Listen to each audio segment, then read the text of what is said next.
ದೇವರ ಚಿತ್ತ. ಈ ದೇವರ ಚಿತ್ತ ಅಂತಕ್ಕಂಥದ್ದು ನಾವು ಎಷ್ಟೋ ಬಾರಿ ಕೇಳಿಸ್ಕೊಂಡಿದ್ದೀವಿ, ಆದರೆ ತಿಳ್ಕೊಂಡಿದ್ದೀವಾ?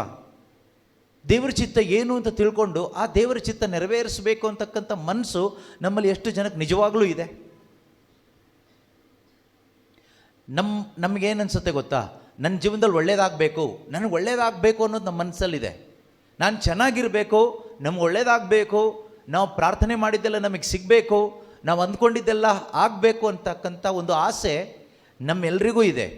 ಆದರೆ ನಿಜವಾಗಲೂ ನಮ್ಮಲ್ಲಿ ಎಷ್ಟು ಜನರ ಹೃದಯದ ಒಳಗಡೆ ನನ್ನ ಜೀವನದಲ್ಲಿ ದೇವರ ಚಿತ್ತ ಆಗಬೇಕು, ನಾನು ದೇವರ ಚಿತ್ತವನ್ನು ನೆರವೇರಿಸ್ತಾ ಬದುಕಬೇಕು ಅಂತ ನಮ್ಮಲ್ಲಿ ಎಷ್ಟು ಜನರ ಒಳಗಡೆ ನಿಜವಾಗಲೂ ಒಂದು ಆಸೆ ಇದೆ? ನಮಗೆಲ್ಲರಿಗೂ ನಿಜವಾಗಲೂ ಬೇಕಾಗಿರತಕ್ಕಂಥ ಒಂದು ಬೆಳಕು ಅಂದರೆ ಯೇಸು ಆಗಿದ್ದಾರೆ. Jesus Christ is the only light we all need. ನಮಗೆಲ್ಲರಿಗೂ ಅತ್ಯಗತ್ಯವಾಗಿ ಬೇಕಾಗಿರ್ತಕ್ಕಂಥ ಬೆಳಕು ಯೇಸು ಆಗಿದ್ದಾರೆ. ಈ ಬೆಳಕು, ಯೇಸು ಆಗಿರುವಂಥ ಬೆಳಕು ಯಾರ ಹೃದಯದಲ್ಲಿ ಉದಯಿಸುತ್ತದೆಯೋ ಅವರ ಜೀವನ ಬೆಳಕಾಗುತ್ತೆ. ಯೇಸು ಆಗಿರ್ತಕ್ಕಂಥ ಬೆಳಕು, ಜಗಜ್ಯೋತಿ ಯಾರ ಹೃದಯದಲ್ಲಿ ಉದಯಿಸ್ತದೆಯೋ ಅವರ ಜೀವನ ಬೆಳಕಾಗುತ್ತೆ. ನಮಗೆ ಸ್ವತಃ ಬೆಳಕಾಗಲಿಕ್ಕೆ ಆಗೋದಿಲ್ಲ. ನಾನು ನಾಳೆಯಿಂದ ಬೆಳಕಾಗಿ ಬದುಕ್ತೀನಿ ಅಂದರೆ ಖಂಡಿತವಾಗಲೂ ಸಾಧ್ಯ ಆಗೋದಿಲ್ಲ. ನಾವು ಬೇಕಾದರೆ ಒಳ್ಳೆಯವರಾಗ್ಬೋದು, ಆದರೆ ಬೆಳಕಾಗಲಿಕ್ಕೆ ಆಗೋದಿಲ್ಲ. ಒಳ್ಳೆಯವರಾಗೋದು ಅಂದರೆ ನಮ್ಮ ಜೊತೆಯಲ್ಲಿರುವ ಒಬ್ರಿಗಿಂತ ನಾವು ಇನ್ನೂ ಬೆಟರ್ ಆಗ್ಬೋದು, ಅವ್ರಿಗಿಂತ ಸ್ವಲ್ಪ ಉತ್ತಮ ಆಗ್ಬೋದು, ಇವ್ರಿಗಿಂತ ನಾವು ಇನ್ನೂ ಸ್ವಲ್ಪ ಒಳ್ಳೆಯವರಾಗ್ಬೋದು. ಆದರೆ ಯಾವತ್ತೂ ಕೂಡ ಬೆಳಕು ಆಗಲಿಕ್ಕೆ ಆಗೋದಿಲ್ಲ. ಬೆಳಕಲ್ಲಿ ಕತ್ಲೆ ಅನ್ನೋದಿಲ್ಲ. ಆದ್ದರಿಂದನೇ ಗಾಡ್ ಈಸ್ ಲೈಟ್ ಅಂತ ಯೋವಾನರು ಹೇಳ್ತಾರೆ. ಯೋವಾನನು ಬರೆದ ಶುಭ ಸಂದೇಶದಲ್ಲೂ ಕೂಡ ಯೇಸು ಹೇಳ್ತಾರೆ, ಐ ಆಮ್ ದ ಲೈಟ್, ನಾನು ಬೆಳಕು ಅಂತ. ಯೋವಾನನು ಬರೆದ ಪತ್ರಿಕೆಯಲ್ಲಿ ಹೇಳ್ತಾರೆ, ದೇವರೇ ಬೆಳಕು ಅಂತ. ಅದೇ ರೀತಿಯಲ್ಲಿ ಬೈಬಲ್ ಹೇಳುತ್ತೆ, you are the children of light. ಥೆಸಲೋನಿಕದವರಿಗೆ ಬರೆದ ಪತ್ರಿಕೆಯಲ್ಲಿ ಹೇಳ್ತಾರೆ, ನಿಜವಾಗಲೂ ಯಾರೆಲ್ಲ ಈ ಬೆಳಕಾದ ದೇವರನ್ನು, ಕ್ರಿಸ್ತನನ್ನು ಹೃದಯದಲ್ಲಿ ಸ್ವೀಕಾರ ಮಾಡಿದಾರೋ ಅವರೆಲ್ಲರೂ ಕೂಡ ಬೆಳಕಿನ ಕುಡಿಗಳು ಅಥವಾ ಬೆಳಕಿನ ಮಕ್ಕಳು ಅಂತ ಹೇಳ್ತಾರೆ. ನಾವು ಯಾವಾಗ ನಿಜವಾಗಲೂ ಬೆಳಕಿನ ಮಕ್ಕಳಾಗಿ ಬದುಕ್ತೀವೋ ಆಗ ಕತ್ತಲೆ ನಮ್ಮ ಜೀವನದಿಂದ ದೂರ ಇರುತ್ತೆ. ನಾವು ಬೆಳಕಿನ ಮಕ್ಕಳಾಗಿ ಬದುಕುವಾಗ ಕತ್ತಲೆ ನಮ್ಮಿಂದ ದೂರ ಇರುತ್ತೆ. ಬೆಳಕು ಮತ್ತು ಕತ್ತಲೆ ಒಂದೇ ಸ್ಥಳದಲ್ಲಿ ಇರೋದಿಲ್ಲ. Light and darkness cannot be in the same place at the same time. ಕತ್ಲೆ, ಈಗ ಇಲ್ಲಿ ಬೆಳಕಿದೆಯಾ, ಕತ್ಲೆ ಇದೆಯಾ? ಬೆಳಕಿದೆ ಅಲ್ವಾ? ಎಲ್ಲ ಲೈಟ್ ಆಫ್ ಮಾಡಿದರೆ ಏನಾಗುತ್ತೆ? ಕತ್ಲೆ ಆಗುತ್ತೆ. ಕತ್ಲೆ ಇರುತ್ತೆ, ಇಲ್ಲ ಬೆಳಕಿರುತ್ತೆ. ನಮ್ಮ ಜೀವನದಲ್ಲಿ ನಿಜವಾಗಲೂ ಯೇಸು ಬಂದರೆ ನಿಜವಾಗಲೂ ಬೆಳಕು ಬರುತ್ತೆ. ಆ ಬೆಳಕಲ್ಲಿ ನಾವು ಜೀವಿಸಬೇಕು. ಆ ಬೆಳಕಲ್ಲಿ ಮಾತ್ರನೇ ನಮಗೆ ನಿಜವಾಗಲೂ ದೇವರ ಮಕ್ಕಳಾಗಿ ಜೀವಿಸಲಿಕ್ಕೆ ಸಾಧ್ಯ ಆಗೋದು. ಹಾಗಾದರೆ ಕ್ರಿಸ್ತನಾಗಿರುವ, ಯೇಸು ಆಗಿರುವ ಬೆಳಕು ಒಬ್ಬ ವ್ಯಕ್ತಿ ಒಳಗಡೆ ಬಾರದೇ ಇದ್ದರೆ ಅವರಿಗೆ ದೇವರ ಮಕ್ಕಳಾಗಿ ಬದುಕಲಿಕ್ಕೆ ಆಗೋದಿಲ್ಲ. ಸ್ವಲ್ಪ ಒಳ್ಳೆಯವರಾಗಿ ಬದುಕ್ಬೋದು, ಸಮಾಜದಲ್ಲಿ ಒಳ್ಳೆಯ ಕಾರ್ಯಗಳನ್ನ ಮಾಡ್ಬೋದು. ಸೋಷಿಯಲ್ ವರ್ಕರ್ಸ್ ಅಂತ ಇರ್ತಾರಲ್ಲ, ಗುಡ್ ವರ್ಕರ್ಸ್, ಈ ಒಳ್ಳೊಳ್ಳೆ ಕೆಲಸ ಕಾರ್ಯ ಎಲ್ಲ ಮಾಡ್ಬೋದು, ಸಮಾಜ ಸೇವೆ ಎಲ್ಲ ಮಾಡ್ಬೋದು. ಆದರೆ ನೀವೆಷ್ಟೇ ಸಮಾಜಕ್ಕೆ ಸೇವೆ ಮಾಡಿದರೂ ದೇವರಿಗೆ ಮಹಿಮೆ ಆಗೋದಿಲ್ಲ. ನೀವು ಯೇಸು ಕ್ರಿಸ್ತರ ಜೀವನವನ್ನು ನೋಡುವಾಗ, ಯೇಸು ಕ್ರಿಸ್ತರು ಈ ಒಂದು ಕೆಟ್ಟು ಹೋಗಿದ್ದಂಥ ಸಮಾಜಕ್ಕೆ ಬಂದರು. ಈ ಸಮಾಜದಲ್ಲಿ ಯೇಸು ಏನು ಸೇವೆ ಮಾಡಿದರು? ಯೇಸು ಕ್ರಿಸ್ತರು ಈ ಭೂಮಿಗೆ ಮನುಷ್ಯನಾಗಿ ಬಂದಾಗ ಈ ಪ್ರಪಂಚದಲ್ಲೆಲ್ಲ ಒಳ್ಳೆಯವರೇ ಇದ್ರಾ? ಎಲ್ಲರೂ ಪಾಪಿಗಳಾಗಿದ್ದರು ಅಲ್ವಾ? ಕೆಟ್ಟತನ ಇತ್ತು. ಆದರೆ ಯೇಸು ಕ್ರಿಸ್ತರು ಬಂದು ಸೋಷಿಯಲ್ ವರ್ಕ್ ಮಾಡಿದ್ರಾ ಇಲ್ಲೇ? ಇಲ್ಲ. ಏನು ಮಾಡಿದ್ರು? ಯೇಸು ಕ್ರಿಸ್ತರು ಬಂದು ಮಾಡಿದ್ದು ಒಂದೇ, ಪಿತನ ಚಿತ್ತವನ್ನು ಅವರು ನೆರವೇರಿಸಿದ್ರು ಅಷ್ಟೇ. ತಂದೆಯ ಚಿತ್ತ ಏನಾಗಿತ್ತೋ ಅದನ್ನು ಅವರು ಈ ಭೂಮಿಯಲ್ಲಿ ನೆರವೇರಿಸಿದರು. ಅದೇ ಅವರು ಮಾಡಿದ್ದು. ಹಾಗಾದರೆ ಅದೇ ಯೇಸು ಕ್ರಿಸ್ತ ಒಬ್ಬ ಮನುಷ್ಯನ ಒಳಗಡೆ ಬಂದಾಗ ಅವನೇನು ಮಾಡ್ತಾನೆ ಅಥವಾ ಅವಳೇನು ಮಾಡ್ತಾಳೆ? ಅವನು ಕೂಡ ತಂದೆಯ ಚಿತ್ತ ನೆರವೇರಿಸುವಂತಹ ಜೀವನವನ್ನು ಪ್ರಾರಂಭ ಮಾಡ್ತಾನೆ. ದೇವರ ಚಿತ್ತ. ಈ ದೇವರ ಚಿತ್ತ ಅಂತಕ್ಕಂಥದ್ದು ನಾವು ಎಷ್ಟೋ ಬಾರಿ ಕೇಳಿಸ್ಕೊಂಡಿದ್ದೀವಿ, ಆದರೆ ತಿಳ್ಕೊಂಡಿದ್ದೀವಾ? ದೇವರ ಚಿತ್ತ ಏನು ಅಂತ ತಿಳ್ಕೊಂಡು ಆ ದೇವರ ಚಿತ್ತ ನೆರವೇರಿಸಬೇಕು ಅಂತಕ್ಕಂಥ ಮನಸ್ಸು ನಮ್ಮಲ್ಲಿ ಎಷ್ಟು ಜನಕ್ಕೆ ನಿಜವಾಗ್ಲೂ ಇದೆ? ನಮಗೇನು ಅನಿಸುತ್ತೆ ಗೊತ್ತಾ? ನನ್ನ ಜೀವನದಲ್ಲಿ ಒಳ್ಳೇದಾಗಬೇಕು, ನನಗೆ ಒಳ್ಳೇದಾಗಬೇಕು ಅನ್ನೋದು ನಮ್ಮ ಮನಸ್ಸಲ್ಲಿದೆ. ನಾನು ಚೆನ್ನಾಗಿರಬೇಕು, ನಮ್ಗೆ ಒಳ್ಳೇದಾಗಬೇಕು, ನಾವು ಪ್ರಾರ್ಥನೆ ಮಾಡಿದ್ದೆಲ್ಲ ನಮಗೆ ಸಿಗಬೇಕು, ನಾವು ಅಂದ್ಕೊಂಡಿದ್ದೆಲ್ಲ ಆಗಬೇಕು ಅಂತಕ್ಕಂಥ ಒಂದು ಆಸೆ ನಮ್ಮೆಲ್ಲರಿಗೂ ಇದೆ. ಆದರೆ ನಿಜವಾಗಲೂ ನಮ್ಮಲ್ಲಿ ಎಷ್ಟು ಜನರ ಹೃದಯದ ಒಳಗಡೆ ನನ್ನ ಜೀವನದಲ್ಲಿ ದೇವರ ಚಿತ್ತ ಆಗಬೇಕು, ನಾನು ದೇವರ ಚಿತ್ತವನ್ನು ನೆರವೇರಿಸ್ತಾ ಬದುಕಬೇಕು ಅಂತ ನಮ್ಮಲ್ಲಿ ಎಷ್ಟು ಜನರ ಒಳಗಡೆ ನಿಜವಾಗಲೂ ಒಂದು ಆಸೆ ಇದೆ? ನಾವು ಪ್ರಾರ್ಥನೆ ಮಾಡ್ತೀವಿ, ದೇವರೇ ನಿನ್ನ ಚಿತ್ತ ಆಗಬೇಕಪ್ಪ ನನ್ನ ಜೀವನದಲ್ಲಿ ಅಂತ ಪ್ರಾರ್ಥಿಸ್ತೀವಿ, ಬಾಯಲ್ಲಿ ಹೇಳ್ತೀವಿ. ಪ್ರಾರ್ಥನೆ ಅಂದರೆ ಬಾಯಲ್ಲಿ ಹೇಳ್ತೀವಿ, ಉಚ್ಚರಿಸ್ತೀವಿ, ದೇವರೇ ನಮ್ಮ ಜೀವನದಲ್ಲಿ ನಿಮ್ಮ ಚಿತ್ತ ಆಗಬೇಕು, ನಮ್ಮ ಮಕ್ಕಳ ಜೀವನದಲ್ಲಿ ನಿಮ್ಮ ಚಿತ್ತ ಆಗಬೇಕು ಅಂತೆಲ್ಲ ನಾವು ಹೇಳ್ತೀವಿ. ಆದರೆ ನಿಜವಾಗ್ಲೂ ಆಸೆ ಏನಿದೆ? ಆಸೆ ಏನಿದೆ ಗೊತ್ತಾ? ಈ ಪ್ರಾರ್ಥನೆ ಯಾವಾಗ ಮಾಡ್ತೀವಿ ಗೊತ್ತಾ? ಮಕ್ಕಳು ನಮ್ಮ ಮಾತು ಕೇಳದೆ ಹೋದಾಗ, ದೇವರೇ ನಿನ್ನ ಚಿತ್ತ ನಮ್ಮ ಮಕ್ಕಳಲ್ಲಿ ನೆರವೇರಲಿ ಅಂತ. ನಿಮ್ಮ ಚಿತ್ತ ಅಂದರೆ ಏನು? ನಮಗೆ ಅಡ್ಜಸ್ಟ್ ಆಗಬೇಕು ನಮ್ಮ ಮಕ್ಕಳು. ಇವತ್ತು ನಮ್ಮ ಮಕ್ಕಳು ನಮ್ಮ ಮಾತು ಕೇಳ್ತಾ ಇಲ್ಲ, ಅಥವಾ ಹೆಂಡತಿ ನನ್ನ ಮಾತು ಕೇಳ್ತಾ ಇಲ್ಲ, ಗಂಡ ನನ್ನ ಮಾತು ಕೇಳ್ತಾ ಇಲ್ಲ. ಆಗ ನಾವು ಪ್ರಾರ್ಥನೆ ಶುರು ಮಾಡ್ತೀವಿ, ದೇವರೇ ನಿನ್ನ ಚಿತ್ತ ಇವರಲ್ಲಿ ನೆರವೇರಬೇಕು. ನಿನ್ನ ಚಿತ್ತ ನೆರವೇರಬೇಕು ಅಂದರೆ ಅದರ ಅರ್ಥ ಏನು? ನಮ್ಮ ಮೈಂಡಲ್ಲಿ ಇರೋದೇನು? ನನಗೆ ಅಡ್ಜಸ್ಟ್ ಆಗಬೇಕು, ಇವರು ನಮಗೆ ಅಡ್ಜಸ್ಟ್ ಆಗೋ ಥರ ನೀವು ಇವ್ರನ್ನ ಮಾಡಿಕೊಡ್ಬೇಕು. ಆ ರೀತಿ ನಾವು ಪ್ರಾರ್ಥನೆ ಮಾಡ್ತೀವಿ. ಆದರೆ ನಮಗೆ ನಿಜವಾಗಲೂ ಆಸೆಯಿಂದ ಪ್ರಾರ್ಥನೆ ಮಾಡೋದಲ್ಲ, ದೇವರೇ ನಿನ್ನ ಚಿತ್ತ ನನ್ನ ಮಗನಲ್ಲಿ ನೆರವೇರಲಿ. ನಿಮ್ಮ ಮಕ್ಕಳು ತುಂಬ ಒಳ್ಳೆಯವರು ಅಂತ ಇಟ್ಕೊಳ್ಳಿ, ಅಥವಾ ಗಂಡನೋ ಹೆಂಡ್ತಿನೋ ತುಂಬ ಒಳ್ಳೆಯವರು ಅಂತ ಇಟ್ಕೊಳ್ಳಿ. ನೀವು ಈ ಪ್ರಾರ್ಥನೆ ಮಾಡ್ತೀರಾ, ದೇವರೇ ನಿನ್ನ ಚಿತ್ತ ನನ್ನ ಮಗಳಲ್ಲಿ ನೆರವೇರಬೇಕು, ಅದನ್ನು ನಾನು ನೋಡಬೇಕು ಅಂತ. ನಾವೇನು ಹೇಳ್ತೀವಿ ಗೊತ್ತಾ?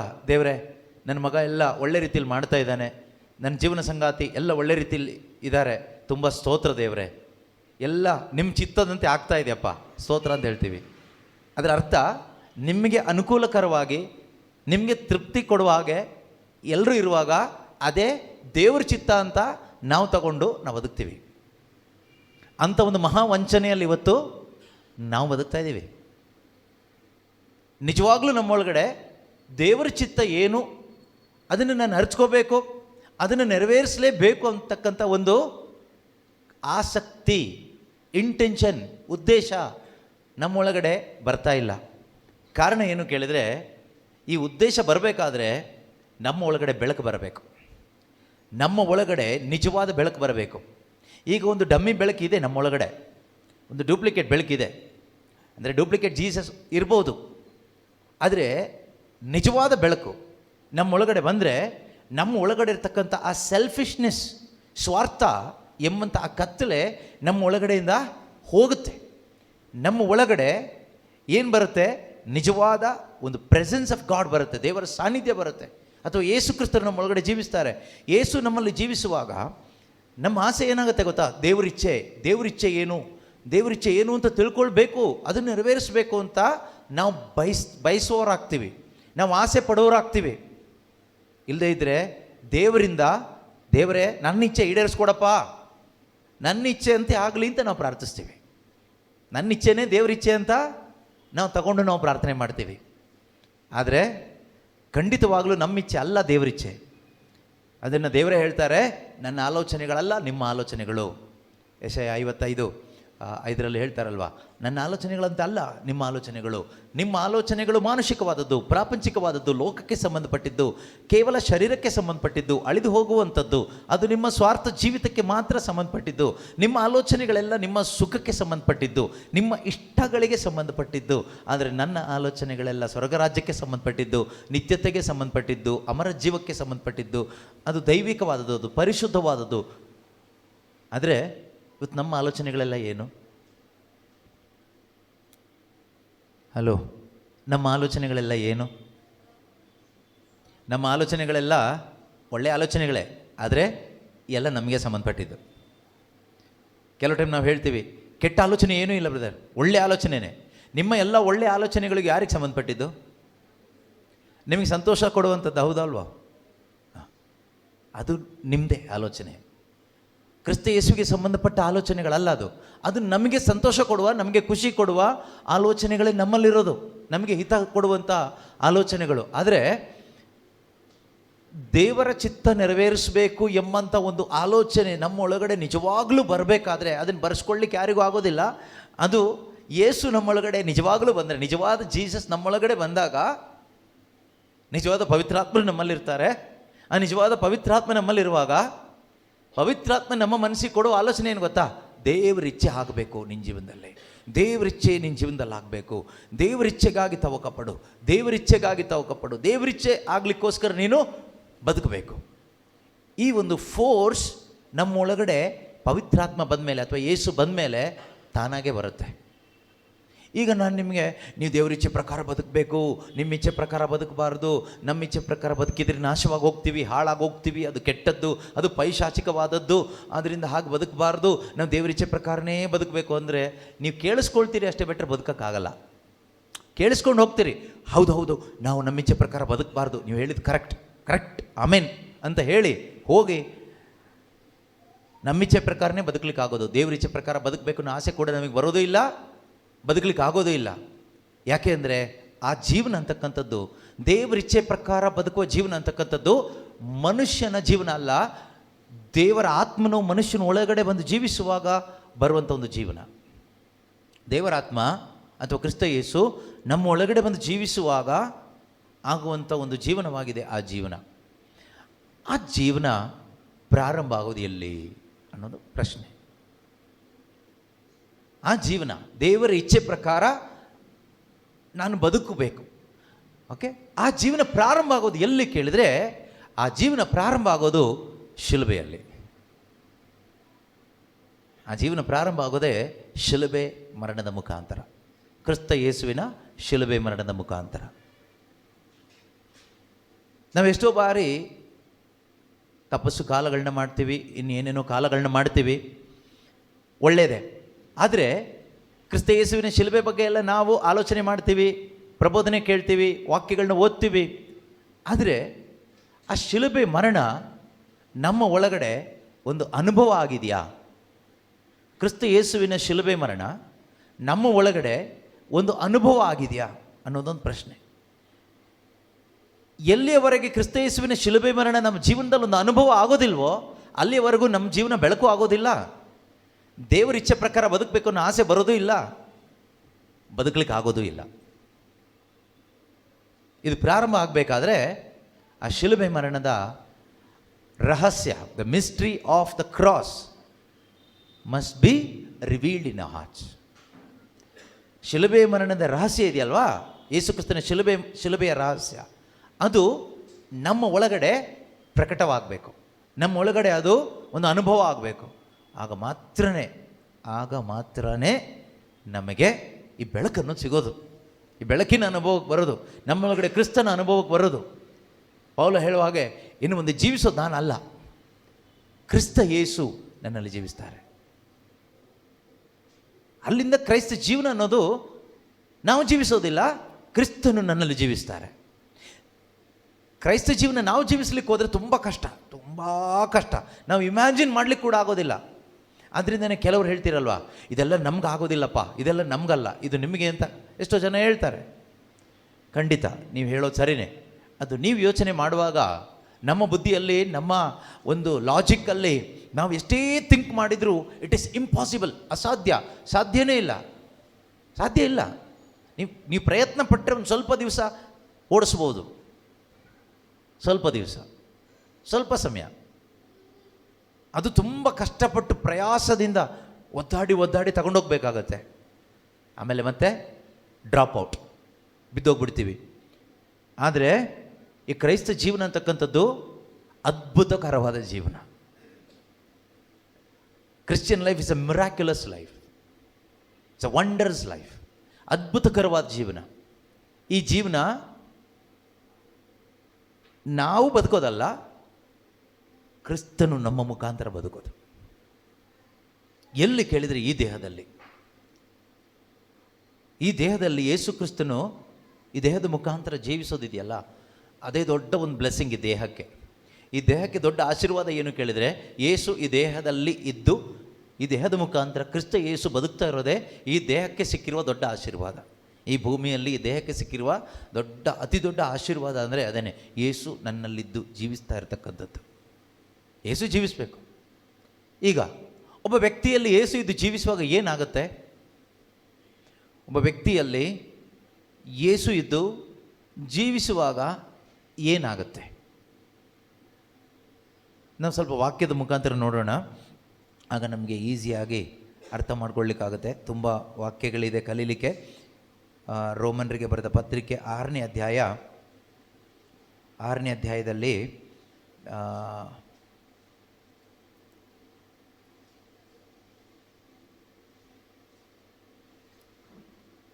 ಓಕೆ 6ನೇ ಅಧ್ಯಾಯದಲ್ಲಿ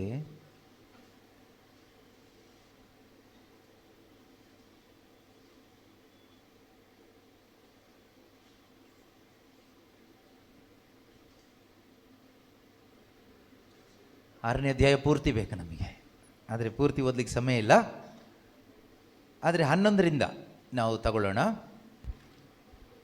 ಅಂತೆಯೇ ನೀವು ಸಹ ಪಾಪದ ಪಾಲಿಗೆ ಸತ್ತವರೆಂದು ದೇವರಿಗಾಗಿ ಮಾತ್ರ ಯೇಸು ಕ್ರಿಸ್ತರಲ್ಲಿ ಜೀವಿಸುವವರೆಂದು ಪರಿಗಣಿಸಿರಿ. ಇದು ಯಾವಾಗ ಕೇಳಿದರೆ, ಒಬ್ಬ ಮನುಷ್ಯ ಮೊಟ್ಟ ಮೊದಲನೇದಾಗಿ ಶುಭ ಸಂದೇಶ ಆಲಿಸಬೇಕು. ಶುಭ ಸಂದೇಶದಲ್ಲಿ ಅತಿ ಮುಖ್ಯವಾಗಿ ಆಲಿಸಿ ಅರ್ಥ ಮಾಡ್ಕೋಬೇಕಾಗಿರ್ತಕ್ಕಂಥ ವಿಷಯ ಏನು ಕೇಳಿದರೆ, ಕ್ರಾಸ್, ಕ್ರಿಸ್ತ ಯೇಸುವಿನ ಶಿಲುಬೆ ಮರಣ. ಯೇಸುವಿನ ಶಿಲುಬೆ ಮರಣ.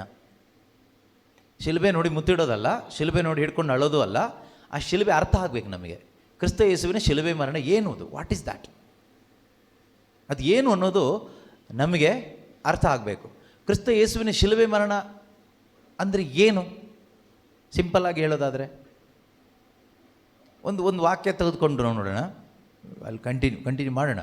ಒಂದು ವಾಕ್ಯದಲ್ಲಿ ನಾವು ನೋಡೋದಾದರೆ, ಗಲಾತ್ಯದವರಿಗೆ ಬರೆದ ಪತ್ರಿಕೆ 6ನೇ ಅಧ್ಯಾಯ 14ನೇ ವಾಕ್ಯದಲ್ಲಿ ನಾವು ಓದ್ತೀವಿ. ಗಲೇಷಿಯನ್ಸ್ 6:14. ಗಲಾತ್ಯ 6:14. ನನಗಾದರೂ ನಮ್ಮ ಪ್ರಭು ಯೇಸು ಕ್ರಿಸ್ತರ ಶಿಲುಬೆಯನ್ನು ಬಿಟ್ಟು ಬೇರಾವುದರಲ್ಲೂ ಹೆಚ್ಚಳ ಪಡುವುದು ಬೇಡವೇ ಬೇಡ. ಬೇರೆ ಯಾವುದರಲ್ಲೂ ನನಗೆ ಹೆಚ್ಚಳ ಪಡಲಿಕ್ಕಿಲ್ಲ. ಒಂದೇ ಒಂದರಲ್ಲಿ ನನಗೆ ಹೆಚ್ಚಳ ಪಡಲಿಕ್ಕಿರೋದು, ಅದು ಕ್ರಿಸ್ತ ಯೇಸುವಿನ ಶಿಲುಬೆಯಲ್ಲಿ ಮಾತ್ರನೇ.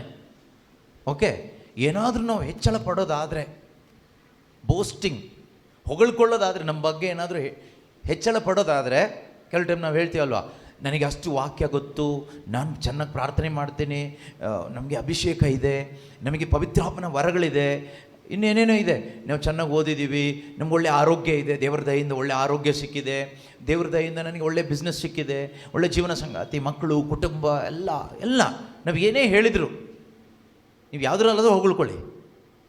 ಪೌಲರು ಹೇಳ್ತಾರೆ, ನನಗೆ ಹೊಗಳ್ಲಿಕ್ಕಿರೋದು ಒಂದೇ ಒಂದು, ಅದು ಯೇಸುವಿನ ಶಿಲುಬೆ ಮರಣ ಮಾತ್ರನೇ. ನಮಗೆ ಹೊಗಳ್ಕೊಳ್ಳಿಕ್ಕೆ ಏನೆಲ್ಲ ಇದೆ ಹೇಳಿ? ನಮಗೆ ಹೊಗಳ್ಕೊಳ್ಳಿಕ್ಕೆ ಆಗ್ತಾ ಇಲ್ಲ ಅನ್ನೋದೇ ನಮ್ಮ ಬೇಜಾರಾಗ್ತಾ ಇರೋದು ಅಲ್ವಾ? ಅವರೆಲ್ಲ ಹೊಗಳ್ಕೊಳ್ತಾ ಇದ್ದಾರೆ, ಯಾವ್ಯಾವುದೋ ವಿಷಯದಲ್ಲಿ ಏನೇನೋ ಹೊಗಳ್ಕೊಳ್ತಾ ಇದ್ದಾರೆ ಅಲ್ವಾ? ಈಗ ಮಕ್ಕಳಿಗೆಲ್ಲ ರಿಸಲ್ಟ್ ಬಂದಾಗ ಅಪ್ಪ ಅಮ್ಮಂದ್ರೆ ಅವ್ರ ಮಕ್ಕಳನ್ನ ಹೊಗಳ್ಕೊಳ್ತಾರೆ. ಪಾಸ್ ಆದವರು, ಫೇಲ್ ಆದವ್ರಿಗೆ ಸಂಕಟ. ನಮಗೆ ಹೊಗಳ್ಕೊಳ್ಳಿಕ್ಕೆ ಆಗ್ತಾ ಇಲ್ಲಲ್ಲ, ತಕ್ಷಣ ಹೊಟ್ಟೆ ಕಿಚ್ಚು ಶುರುವಾಗುತ್ತೆ ಅಲ್ವಾ? ನಮಗೆ ಹೊಗಳ್ಕೊಳ್ಳಿಕ್ಕಿರೋದು ನಿಜವಾಗಲೂ ನಿಜವಾದ ಒಬ್ಬ ಕ್ರೈಸ್ತನಿಗೆ ಹೊಗಳ್ಕೊಳ್ಳಿಕ್ಕಿರೋದು ಒಂದೇ ವಿಷಯ, ಅದು ಕ್ರಿಸ್ತನ ಶಿಲುಬೆ ಮರಣ. ನಮ್ಮ ಯಾತನೆ ಅಲ್ಲ. ಕೆಲವು ಟೈಮ್ ನಾವು ಹೊಗಳ್ಕೊಳ್ತೀವಲ್ವ, ನನ್ನ ಗಂಡ ಎಷ್ಟು ಕಷ್ಟಪಟ್ಟು ಏನೆಲ್ಲ ಮಾಡ್ತಾರೆ ಗೊತ್ತಾ, ನನ್ನ ಹೆಂಡತಿ ಕಷ್ಟಪಟ್ಟು ಎಷ್ಟು ಜನರಿಗೆ ಸುವಾರ್ತೆ ಸಾರ್ತಾರೆ ಗೊತ್ತಾ, ನಮ್ಮ ಮಕ್ಕಳು ಏನೆಲ್ಲ ಮಾಡ್ತಾರೆ ಗೊತ್ತಾ, ದೇವರ ಸೇವೆ ತುಂಬ ಚೆನ್ನಾಗಿ ಮಾಡ್ತಾರೆ. ನಮಗೆ ಹೊಗಳ್ಕೊಳ್ಳಿಕ್ಕೆ ಈ ಥರ ಇದೆಯಾ? ಅಥವಾ ಬೇರೆ ಲೌಕಿಕವಾದ ರೀತಿಯಲ್ಲಿ ತಗೊಳ್ಳೋದಾದ್ರೆ, ನನ್ನ ಮಗ ದೊಡ್ಡ ಬಿಸ್ನೆಸ್ ಮ್ಯಾನ್, ನನ್ನ ಮಗಳು ಡಾಕ್ಟರ್ ಆಗಿದ್ದಾಳೆ, ನಮ್ಮಪ್ಪ ಅದು, ನಮ್ಮಮ್ಮ ಇದು, ನಮ್ಗೆ ಇಷ್ಟು ಆಸ್ತಿ ಇದೆ, ನಮ್ಮ ತಾತ ಹಾಗೆ ಹೀಗೆ ಏನೇನೋ ಹೊಗಳ್ಕೊಳ್ತೀವಿ ನಾವು. So many things. ನಮ್ಮ ಆರೋಗ್ಯದ ವಿಷಯದಲ್ಲಿ ನಾನು ಇವತ್ತಿನ ತನಕ ಒಂದು ಮೆಡಿಸಿನ್ ತಗೊಂಡಿಲ್ಲ, ಹಾಸ್ಪಿಟ್ಲಿಗೆ ಹೋಗಿಲ್ಲ, ಹೊಗಳ್ಕೊಳ್ಳಿಕ್ಕೆ ಬೇಕಾದಷ್ಟಿದೆ. ನಾವು ಇವತ್ತಿನ ತನಕ ಒಬ್ಬರ ಹತ್ರನೂ ಸಾಲ ಮಾಡಿಲ್ಲ, ಒಬ್ಬರ ಹತ್ರ ಕೈ ಒಡ್ಡಿಲ್ಲ, ಇದೆಲ್ಲ ಹೊಗಳ್ಕೊಳ್ಳೋಂಥ ವಿಷಯಗಳು. ಎಷ್ಟೋ ವಿಷಯಗಳು ಹೊಗಳ್ಕೊಳ್ಳಿಕ್ಕಿದೆ. ಆದರೆ ಪೌಲ್ರು ಹೇಳ್ತಾರೆ, ನನಗೆ ಹೊಗಳ್ಕೊಳ್ಳಿಕ್ಕಿರೋದು ಒಂದೇ. ಅದೇನು ಕೇಳಿದರೆ ಕ್ರಿಸ್ತನ ಶಿಲುಬೆ ಮರಣ. ನನ್ನ ಯಾತನೆ ಅಲ್ಲ. ಪೌಲ್ರು ತುಂಬ ಯಾತನೆ ಅನುಭವಿಸಿದ್ದಾರೆ ಕ್ರಿಸ್ತನಿಗೋಸ್ಕರ. ಆದರೆ ಅವ್ರು ಹೇಳ್ತಾರೆ, ನನಗೆ ಹೊಗಳ್ಕೊಳ್ಳಿಕ್ಕಿರೋದು ಒಂದೇ ಒಂದು, ನನಗೆ ಹೆಚ್ಚಳ ಪಡಲಿಕ್ಕಾಗಿ ಇರೋದು ಒಂದೇ ಒಂದು. Only one thing I boast, that is the cross. ಕ್ರಿಸ್ತ ಯೇಸುವಿನ ಶಿಲುಬೆ. ಏನಿದೆ ಅಂಥದ್ದು ಹೊಗಳ್ಕೊಳ್ಳಿಕ್ಕೆ? ಈ ಪೌಲರ ಒಂದು ಸಮಯದಲ್ಲಿ ಈ ಶಿಲುಬೆನ ಹೊಗಳೋದು ಅಂದರೆ, ಯೇಸುವಿನ ಶಿಲುಬೆ ಮರಣ ಹೊಗಳೋದು ಅಂದರೆ ಒಂದು ಅಸಹ್ಯಕರವಾದ ಕೆಲಸ ಆಗಿತ್ತು. ಯಾಕೆ ಅಂದರೆ, ದೇವರು ಮನುಷ್ಯನನ್ನು ರಕ್ಷಣೆ ಮಾಡಲಿಕ್ಕಾಗಿ ಬಂದವನು ಶಿಲುಬೆ ಮೇಲೆ ಈ ರೀತಿಯಾಗಿ ಸತ್ತಿದ್ದು ಬಹಳ ಒಂದು ದ ಮೋಸ್ಟ್ ಹ್ಯೂಮಿಲಿಯೇಟೆಡ್, ಡಿಸ್ಗ್ರೇಸ್ಡ್ ಡೆತ್, ಕ್ರೂಸಿಫಿಕ್ಸ್ ಅಥವಾ ಡೈಯಿಂಗ್ ಆನ್ ದ ಕ್ರಾಸ್. ಶಿಲುಬೆ ಮೇಲೆ ಸಾಯುವಂಥದ್ದು ಇದೆಯಲ್ವಾ, ಪೌಲರ ಸಮಯದಲ್ಲಿ, ಕ್ರಿಸ್ತ ಯೇಸು ಮನುಷ್ಯನಾಗಿದ್ದಂಥ ಸಮಯದಲ್ಲಿ ಆ ಶಿಲುಬೆ ಮರಣ ಅಂತಕ್ಕಂಥದ್ದು ಭಾಳ ಹೀನಾಯಾನವಾದ, ಅತ್ಯಂತ ಕೀಳು ಮಟ್ಟದ, ಅಸಹ್ಯಕರವಾದ ಒಂದು ಮರಣವಾಗಿತ್ತು ಶಿಲುಬೆ ಮರಣ. ಪೌಲರು ಈ ಶಿಲುಬೆ ಮರಣವನ್ನು ದೊಡ್ಡ ವಿಷಯ ಆಗಿ, ದೊಡ್ಡ ಸಾಧನೆ ಥರ ಎಲ್ಲ ಕಡೆ ಪ್ರಚಾರ ಮಾಡ್ತಾ ಇದ್ದಾರೆ, ಕ್ರಿಸ್ತ ಯೇಸುವಿನ ಶಿಲುಬೆ ಮರಣ. ಅದು ಕೇಳಿಸ್ಕೊಳ್ಳೋರಿಗೆ ಹುಚ್ಚುತನವಾಗಿ ಕೇಳಿಸ್ಕೊಳ್ತಾ ಇತ್ತು. ಇದೇನು ಹುಚ್ಚುತನವನ್ನು ಸಾರ್ತಾ ಇದ್ದೀವಿ, ಇವನಿಗೇನು ಹುಚ್ಚು ಹಿಡಿದಿದೆಯಾ? ಹೇಳಲಿಕ್ಕೆ ಬೇಕಾದಷ್ಟಿದೆ ಅಲ್ವಾ? ನೀವು ಕೂಡ ಕೇಳ್ತೀರಿ, ಬೈಬಲ್ನಲ್ಲಿ ಬರೀ ಯೇಸು ಮಾತ್ರ ಇರೋದ ಬ್ರದರ್, ಬೇರೆ ಏನೂ ಇಲ್ವಾ? ನಿಜ ಹೇಳಬೇಕಂದ್ರೆ ಯೇಸು ಬಿಟ್ಟರೆ ಬೇರೆ ಏನೂ ಇಲ್ಲ. Source and summit of this Bible is Jesus Christ alone, nothing else, nothing more, nothing less, only Christ. The core content of this Bible is Jesus Christ alone, nothing else, ಬೇರೆ ಏನೂ ಇಲ್ಲ. ಅದರಿಂದ ಆ ಕೋರ್ ಕಂಟೆಂಟ್ ಬಿಟ್ಟು ಬೇರೆ ಏನು ಹೇಳಲಿಕ್ಕಿದೆ ಅಲ್ವಾ? ಪೌಲರಿಗೆ ಬೇಕಾದಷ್ಟು ಬೋಧನೆ ಮಾಡ್ಬೋದಾಗಿತ್ತು, ಸತ್ತ ಲಾಜರ್ನ ಎಬ್ಸಿದ್ದು, ಯೇಸು ಮಾಡಿದ ಅದ್ಭುತ, ಅದು ಇದು ಎಲ್ಲ.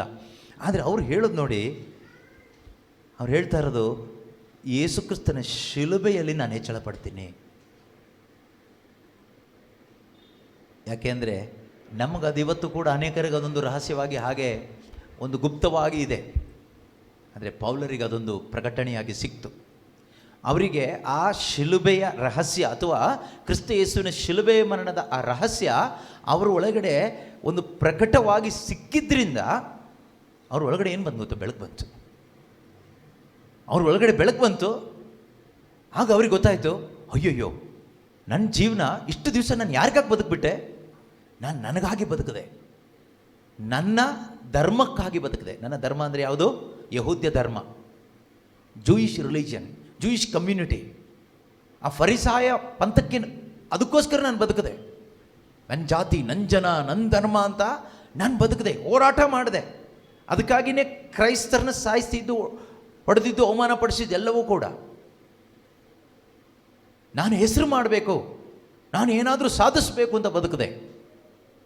ಆದರೆ ಬೆಳಕು ಬಂದ ಮೇಲೆ ಗೊತ್ತಾಯಿತು, ಒಳಗಡೆ ಬೆಳಕು ಬಂದ ಮೇಲೆ, ನಾನು ಇಷ್ಟು ದಿನ ಮೂರ್ಖನಾಗಿ ಬದುಕಿದೆ, ಇಷ್ಟು ದಿನ ಬದುಕಿದ್ದು ಬದುಕಲ್ಲ, ಸಾವು.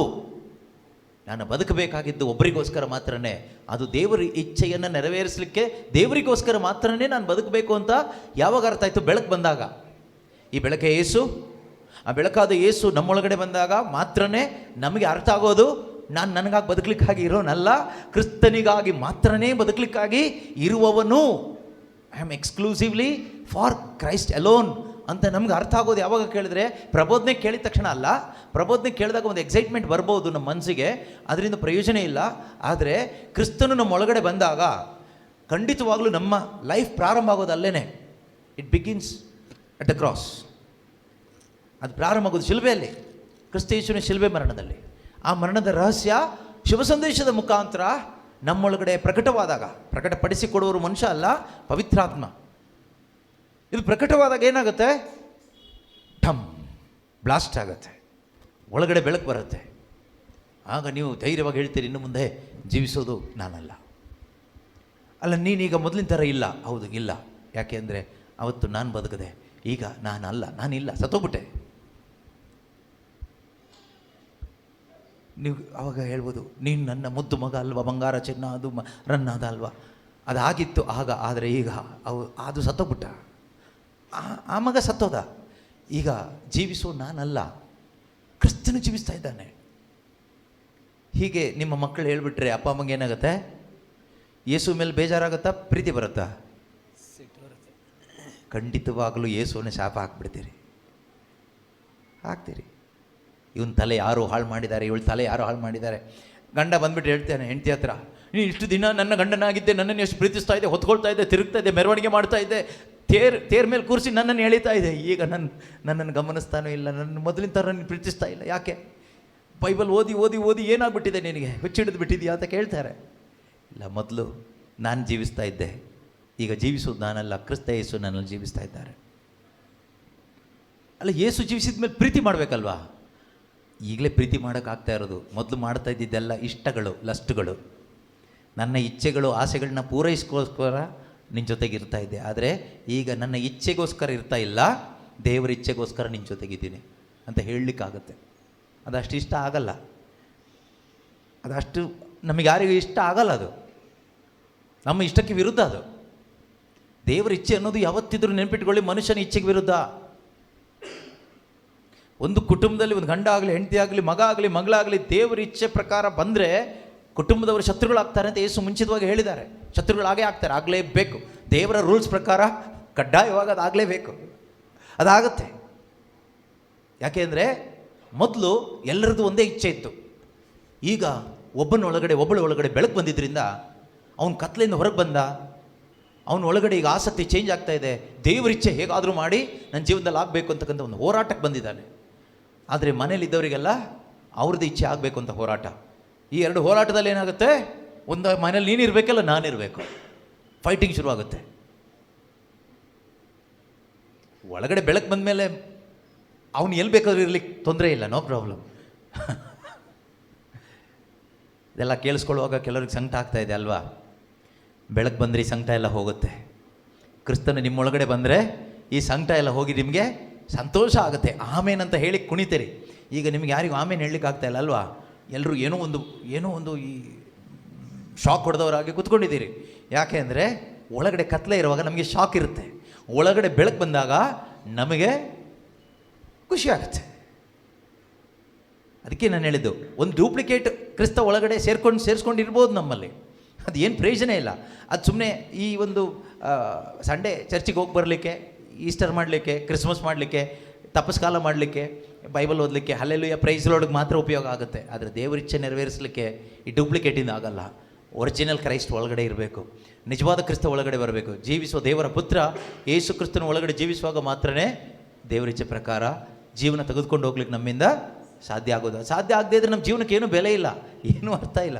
ಸುಮ್ಮನೆ ಒಂದು ಪ್ರಾಣಿಗಳ ಥರ ಬದುಕಿ ಹೋಗ್ತೀವಿ ಅಷ್ಟೇ. ಇವತ್ತು ನಮ್ಮಲ್ಲಿ ಎಷ್ಟೋ ಕ್ರೈಸ್ತರು ಆ ರೀತಿಯ ಜೀವನವನ್ನು ನಾವು ಜೀವಿಸ್ತಾ ಇದ್ದೀವಿ. ಯಾಕೆ ಅಂದರೆ ನಮ್ಮೊಳಗಡೆ ಆ ಬೆಳಕಿನ್ನೂ ಬಂದಿಲ್ಲ. ಆ ಬೆಳಕು ಬರಬೇಕಾದ್ರೆ ಶಿಲುಬೆಯ ಮಹತ್ವ ಅಥವಾ ಶಿಲುಬೆಯ ರಹಸ್ಯ ನಮ್ಮೊಳಗಡೆ ಪ್ರಕಟವಾಗಬೇಕು ಪವಿತ್ರಾತ್ಮನ ಮುಖಾಂತರ. ಓಕೆ, ಕಂಟಿನ್ಯೂ ಓದೋಣ. ಆ ಶಿಲುಬೆಯ ಮೂಲಕ ಆ ಶಿಲುಬೆ ಮೂಲಕ ನನ್ನ ಪಾಲಿಗೆ ಲೋಕವೇ ಶಿಲುಬೆಗೆ ಜಡಿಸಿಕೊಂಡು ಸತ್ತಿದೆ. ಆ ಶಿಲುಬೆಯ ಮೂಲಕ ನನ್ನ ಪಾಲಿಗೆ ಲೋಕವೇ ಶಿಲುಬೆಗೆ ಜಡಿಸಿಕೊಂಡು ಸತ್ತಿದೆ. ಸತ್ತೋಗ್ಬಿಟ್ಟಿದೆ. ಹಾಗಾದ್ರೆ ಈಗ ಪೌಲರ ಪಾಲಿಗೆ ಲೋಕ ಏನಾಗಿದೆ? ಸತ್ತೋಗ್ಬಿಟ್ಟಿದೆ. ಲೋಕ ಇಲ್ಲ, ಸತ್ತೋಗ್ಬಿಟ್ಟಿದೆ. ಲೋಕ ಮಾತ್ರ ಸತ್ತಿಲ್ಲ, ಬೇರೆ ಏನು ಸತ್ತಿದೆ? ಬೇರೆ ಏನು ಸತ್ತಿದೆ? ಕಂಟಿನ್ಯೂ. ಯಾಕೆ? ಯಾಕಪ್ಪ ನಿಲ್ಲಿಸ್ಬಿಟ್ಟೆ? ಯಾವ ಲೋಕದಲ್ಲಿದೆಯಪ್ಪ? ನಾನು ಸಹ ಹಾಂ, ಲೋಕದ ಪಾಲಿಗೆ ಶಿಲುಬೆಗೆ ಜಡಿಸಿಕೊಂಡು ಸತ್ತಿದ್ದೇನೆ. ನಾನು ಸತ್ತೋಗಿದ್ದೀನಿ, ನನ್ನ ಪಾಲಿಗೆ ಲೋಕನೂ ಸತ್ತೋಗ್ಬಿಟ್ಟಿದೆ. ಈಗ ನೀವು ಸತ್ರಿ, ಲೋಕನೂ ಸತ್ತೋಗಿದೆ. ಲಾಸ್ಟಿಗೆ ಏನು ಉಳಿದಿದೆ? ಶಿಲುಬೆ ಮಾತ್ರ ಉಳಿದಿದೆ. ಲಾಸ್ಟಿಗೆ ಉಳ್ಕೊಂಡಿದ್ದೇನು? ಶಿಲುಬೆ ಮಾತ್ರ.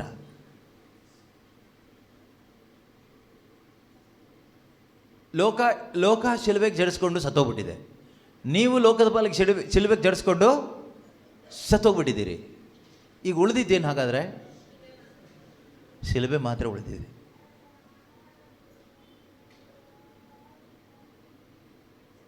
ಸತ್ತವ್ರಿಗೆ ಟೆನ್ಷನ್ ಆಗುತ್ತಾ? ಸತ್ತವ್ರಿಗೆ ಇಚ್ಛೆ ಇರುತ್ತಾ? ಸತ್ತವ್ರಿಗೆ ಏನು ಇಚ್ಛೆ ಇರುತ್ತೆ? ಸತ್ತವ್ರ ಇಚ್ಛೆ ಏನು? ಅವ್ರಿಗೆ ಇಚ್ಛೆ ಪಡ್ಲಿಕ್ಕೆ ಏನೂ ಇಲ್ಲ, ಇಚ್ಛೆ ಪಡ್ಲಿಕ್ಕೆ ಆಗೋದಿಲ್ಲ. ಯಾಕೆ ಅಂದರೆ ಏನಾಗಿದ್ದಾರೆ ಅವರು? ಸತ್ತೋಗಿದ್ದಾರೆ, ಅವ್ರಿಗೆ ಜೀವ ಇಲ್ಲ. ಯಾವಾಗ ಈ ಶಿಲುಬೆಯ ರಹಸ್ಯ ನಮ್ಮೊಳಗಡೆ ಅನುಭವ ಆಗುತ್ತೋ, that mystery of the cross must B experienced in our arts. That's very important. ಸುಮ್ಮನೆ ಕಿವಿಲಿ ಕೇಳ್ಕೊಳ್ಳೋದಲ್ಲ, ಇದು ನಮ್ಮೊಳಗಡೆ ಅನುಭವ ಆಗಬೇಕು. ಅನುಭವ ಆಗುತ್ತೆ, ಕೇಳಿಸ್ಕೊಳ್ತಾ ಇರಿ. ಅನುಭವ ಆಗುತ್ತೆ. ಈ ಅನುಭವ ನನಗೆ ಕೊಡ್ಲಿಕ್ಕಾಗಲ್ಲ, ಇದು ಪವಿತ್ರಾತ್ಮ ಕೊಡುವಂಥದ್ದು. ಯಾವ ಟೈಮಲ್ಲಿ ಕೊಡ್ತಾರೆ ನಮಗೆ ಗೊತ್ತಿಲ್ಲ. ಯಾವ ಟೈಮಲ್ಲಿ ಕೊಡ್ತಾರೆ ಅಂತ ಯಾರಿಗೂ ಹೇಳಲಿಕ್ಕಾಗೋದಿಲ್ಲ. ನೋಡಿ, ಪ್ರೇಷಿತರ ಕಾರ್ಯಕಲಾಪ 8ನೇ ಅಧ್ಯಾಯದಲ್ಲಿ, ನೀವು ತೆಗೆಯೋದು ಬೇಡ, ಜಸ್ಟ್ ಅಲ್ಲಿ ಒಬ್ಬ ಕಂಚುಕಿ ಆಫೀಸರ್, ಯಾರ್ದು? ಇಥಿಯೋಪಿಯಾದ ಒಬ್ಬ ಅಧಿಕಾರಿ. ಅವನು ಹೋಗ್ತಾ ಇರ್ತಾನೆ ಎಲ್ಲಿಗೆ? ಜೆರುಸಲೇಮಿಗೆ ಹೋಗಿ ದೇವ್ರನ್ನ ಆರಾಧನೆ ಮಾಡಿ ಹಬ್ಬ ಎಲ್ಲ ಮುಗಿಸಿ ವಾಪಸ್ ಬರ್ತಾನೆ. ವಾಪಸ್ ಬರುವಾಗ ಅವನು ಸುಮ್ಮನೆ ಬರ್ತಾ ಇಲ್ಲ, ಅವನು ತುಂಬ ಒಳ್ಳೆ ದೈವಭಕ್ತ. ಅವನು ಬರಬೇಕಾದ್ರೆ ಯೆಶಾಯ ಪ್ರವಾದಿಯ ಪುಸ್ತಕದ 53ನೇ ಅಧ್ಯಾಯ ಓದ್ತಾ ಇದ್ದಾನೆ. ನೋಡಿ, ನಾವಾದರೂ ಹಬ್ಬಕ್ಕೆಲ್ಲ ಹೋಗುವಾಗ ಹುಟ್ಟು ಕ್ರೈಸ್ತರಾಗಿದ್ದರೂ ಕೂಡ ಬೈಬಲ್ ಇರೋದಿಲ್ಲ, ವಾಕ್ಯ ಎಲ್ಲ ಓದೋದು ಧ್ಯಾನ ಮಾಡೋದೆಲ್ಲ ಮಾಡೋದಿಲ್ಲ. ಅಂದರೆ ಇವನು ಒಬ್ಬ ಯಹೂದ್ಯನಲ್ಲ, ಅನ್ಯನು, ಇಥಿಯೋಪಿಯಾದವನು. ಅವನಿಗೆ ದೇವ್ರ ಮೇಲೆ ಇರತಕ್ಕಂಥ ಭಯ ಭಕ್ತಿ ನೋಡಿ. ಆ ಭಕ್ತಿಲಿ ಅವನೇನು ಮಾಡ್ತಾನೆ? ಮೇ ಬಿ ವರ್ಷ ಅವನು ಹೋಗ್ತಾ ಇರ್ಬೋದು, ವರ್ಷಕ್ಕೊಂದ್ಸರಿ.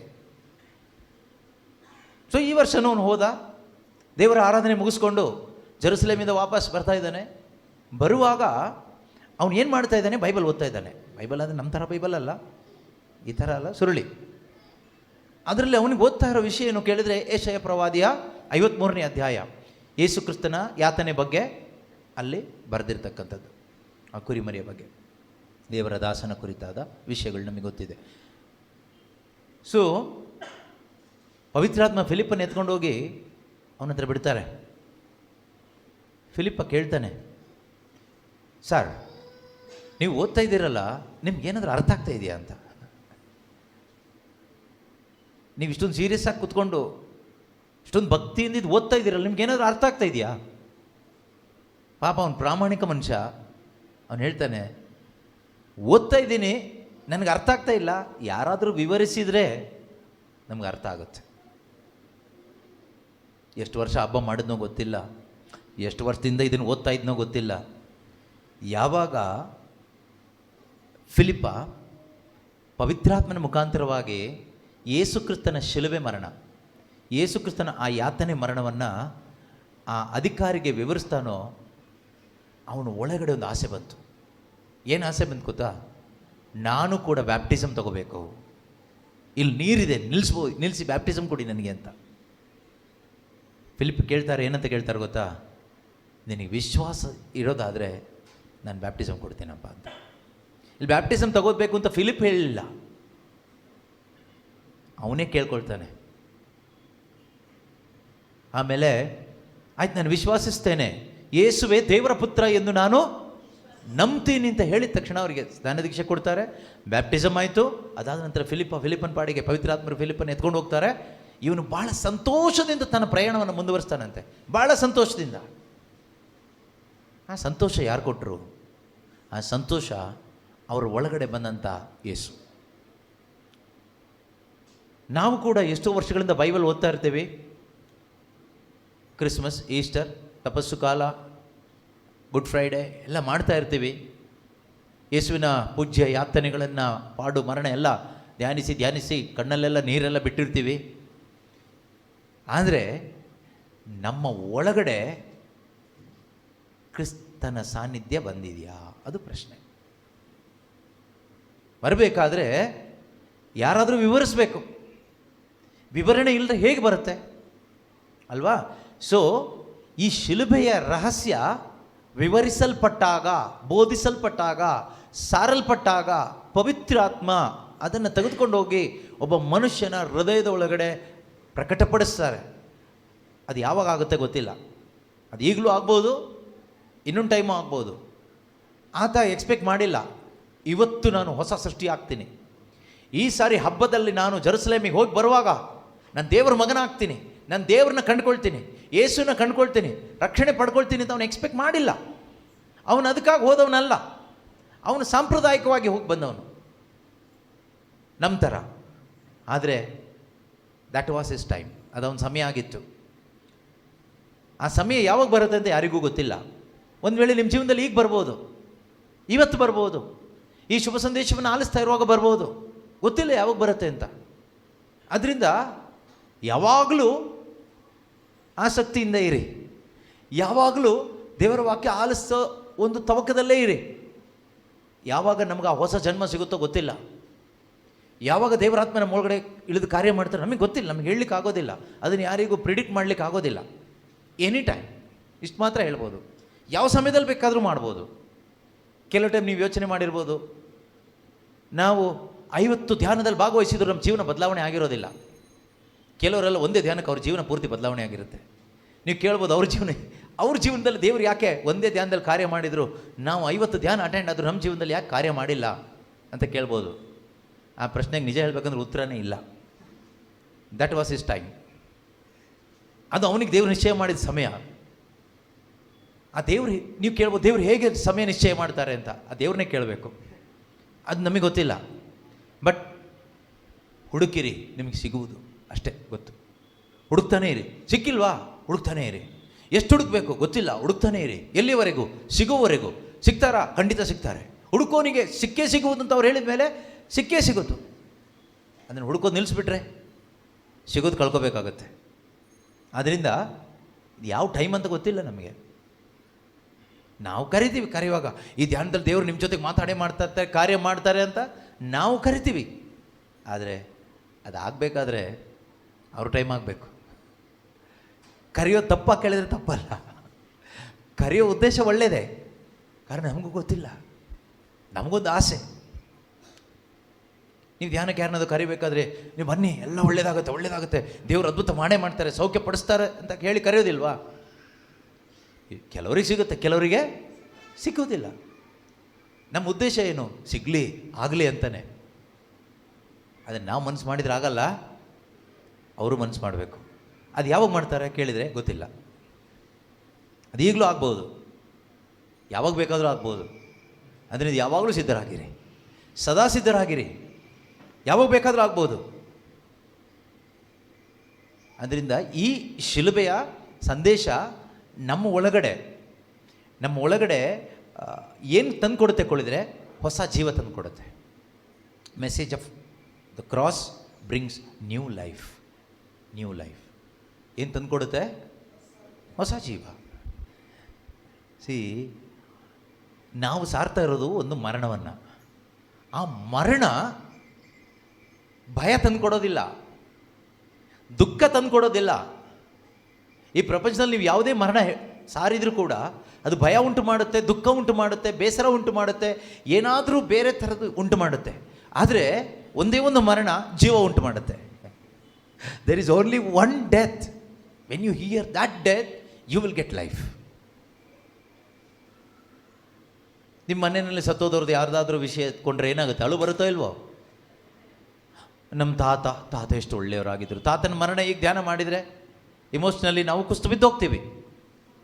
ತಂದೆ, ತಾಯಿ, ಮಗ, ಮಗಳು, ಯಾರೇ ಆಗಲಿ ನಮಗೆ ಸಂಬಂಧಪಟ್ಟವರು.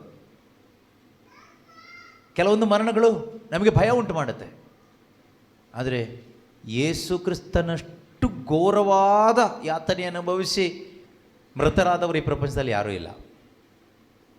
ಅಷ್ಟು ಘೋರವಾದ ಯಾತನೆಯನ್ನು ಅನುಭವಿಸಿ ಅಷ್ಟು ಕೀಳಾದ ರೀತಿಯಲ್ಲಿ ಆ ಶಿಲುಬೆ ಮೇಲೆ ಸತ್ತಿದ್ದಾರೆ.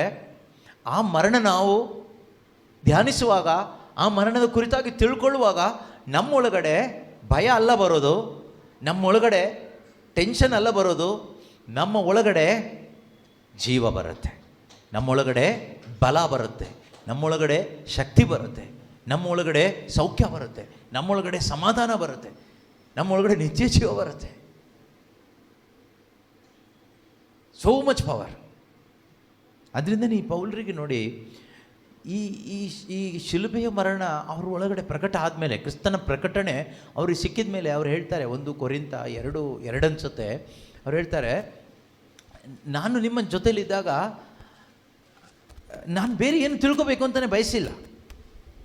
ನಾನು ನಿಮ್ಮೊಡನೆ ಇದ್ದಾಗ ಯೇಸು ಕ್ರಿಸ್ತರನ್ನು ಅದು ಶಿಲುಬೆಗೇರಿಸಲಾದ ಯೇಸುವನ್ನು ಹೊರತು. ಸ್ಪೆಸಿಫಿಕ್ ಆಗಿ ಸ್ಟ್ರೆಸ್ ಮಾಡಿ ಹೇಳ್ತಾ ಇದ್ದಾರೆ ನೋಡಿ, ನಾನು ನಿಮ್ಮೊಡನೆ ಇದ್ದಾಗ ಯೇಸು ಕ್ರಿಸ್ತರನ್ನು, ಅದು ಶಿಲುಬೆಗೇರಿಸಲಾದ ಯೇಸುವನ್ನು ಹೊರತು. ಅದು ಸುಮ್ಮನೆ ಈ ನೀರಿನ ದ್ರಾಕ್ಷಾರಸ ಮಾಡಿ ಜೀಸಸ್ ಅಲ್ಲ ನಾನು ತಿಳ್ಕೊಳ್ಳಿಕ್ಕೆ ಬಯಸಿದ್ದು, ಅಥವಾ 5 ರೊಟ್ಟಿ 2 ಮೀನನ್ನು ಆಶೀರ್ವದಿಸಿ ಅದ್ಭುತ ಮಾಡಿಕೊಟ್ಟ ಜೀಸಸ್.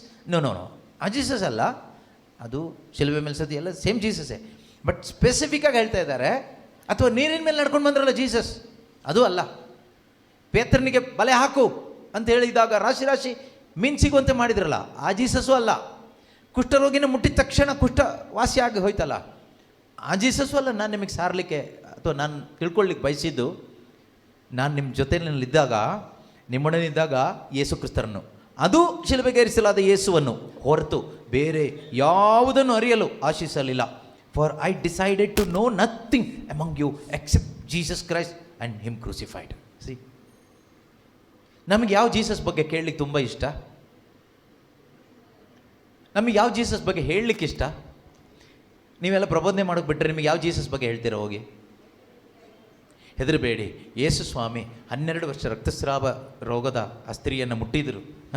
ಭಯಪಡಬೇಡ ಮಗಳೇ ಅಂತ ಹೇಳಿ ಅವಳ ಮೇಲೆ ತಲೆ ಮೇಲೆ ಕೈ ಇಟ್ಟು ಬ್ಲೆಸ್ ಮಾಡಿ ಕಳಿಸಿದ್ರು. ಅವಳು ಸೌಖ್ಯ ಪಡ್ಕೊಂಡು ಸಮಾಧಾನದಿಂದ ಹೋದ್ಲು. ಭಯಪಡಬೇಡಿ, ನಿಮ್ಮ ಮನೇಲಿ ಊಟಕ್ಕಿಲ್ವಾ, ಕಷ್ಟ ಇದೆಯಾ, ಯೇಸು ಸ್ವಾಮಿ ನಂಬಿಕೆಡಿ. ಅವರು 5 ರೊಟ್ಟಿ 2 ಮೀನಿದ್ದ ಜಾಗದಲ್ಲಿ ಅದು 5,000 ಜನಕ್ಕೆ ಸಿಗುವ ಹಾಗೆ ಅದ್ಭುತಕರವಾಗಿ ಆಶೀರ್ವದಿಸಿದ ಯೇಸು ಇವತ್ತು ಜೀವಿಸ್ತಾ ಇದ್ದಾರೆ, 100% ಜೀವಿಸ್ತಾ ಇದ್ದಾರೆ. ಮತ್ತೆ ಇನ್ಯಾವ ಜೀಸಸ್? ನಿಮ್ಮ ಮನೆಯಲ್ಲಿ ತುಂಬ ಕಷ್ಟ ಇದೆಯಾ, ಭಯಪಡಬೇಡಿ, ಕಾನಾವ್ರನ ಮದುವೆಯಲ್ಲಿ ನೀರನ್ನು ದ್ರಾಕ್ಷಾರಸ ಮಾಡಿದ ಯೇಸು ಇಂದಿಗೂ ಜೀವಿಸ್ತಾ ಇದ್ದಾರೆ. 100% ಜೀವಿಸ್ತಾ ಇದ್ದಾರೆ. ಆ ಯೇಸು ನಿಮ್ಮ ಮನೇಲೂ ಅದ್ಭುತ ಮಾಡಲು ಇಂದು ಶಕ್ತನಾಗಿದ್ದಾನೆ ಅಂತ ಹೇಳುವಾಗ ನಮ್ಮ ಮುಖ, ಈಗ ನಿಮ್ಮ ಮುಖ ಹೇಗೆ ಅರಳುತ್ತಾ ಇದೆಯೋ ಹಾಗೆ ಅವ್ರ ಮುಖ ಅರಳುತ್ತೆ. ಅವರು ಚಪ್ಪಾಳೆ ತೊಡಿತಾರೆ, ಅವರಿಗೂ ಖುಷಿ ಆಗುತ್ತೆ. ಶಿಲ್ಬೆ ಸಂದೇಶ ಕೇಳಿಸ್ಕೊಳ್ಳುವಾಗ ನಮ್ಮ ಮುಖ ಹೇಗೆ ಮಾಡುತ್ತೋ ಮಾಡುತ್ತೆ. ಸೊ ನಮಗೆ ಯಾವ ಜೀಸಸ್ ಬಗ್ಗೆ ಹೇಳೋದು ಇಷ್ಟ? ನೀವೇ ಹೇಳಿ. ಯಾವ ಜೀಸಸ್ ಬಗ್ಗೆ ನಿಮಗೆ ಚಾನ್ಸ್ ಸಿಕ್ಕಿದ್ರೆ ನೀವು ಯಾವ ಜೀಸಸ್ ಬಗ್ಗೆ ಹೇಳ್ತೀರಾ? ಇರೋದೊಂದೇ ಜೀಸಸ್ ಅಂದರೆ ನಿಮಗೆ ಯಾವ ಜೀಸಸ್ನ ಯಾವ ಏರಿಯಾ ಅಥವಾ ಯೇಸು ಮಾಡಿದ ಯಾವ ಕಾರ್ಯ ಹೇಳಲಿಕ್ಕೆ ನೀವು ಇಷ್ಟಪಡ್ತೀರಾ? ಈಗ ನೀವು ಇಷ್ಟಪಡೋದು ಶಿಲುಬೆನೇ ಬಿಡಿ, ಯಾಕಂದ್ರೆ ಇಷ್ಟೋ ತನಕ ಅದೇ ಕೇಳಿಸ್ಕೊಂಡಿರ್ತೀರಾ, ನೀವು ಫಿಕ್ಸ್ ಮಾಡಿರ್ತೀರ ಮೈಂಡಲ್ಲಿ. ನಾವೇನು ಕೇಳಿಸ್ಕೊಳ್ತೀವೋ ಅದಕ್ಕೆ ತಕ್ಕಾಗಿ ನಮ್ಮ ಮೈಂಡೆಲ್ಲ ವರ್ಕ್ ಆಗ್ತಾ ಇರುತ್ತೆ.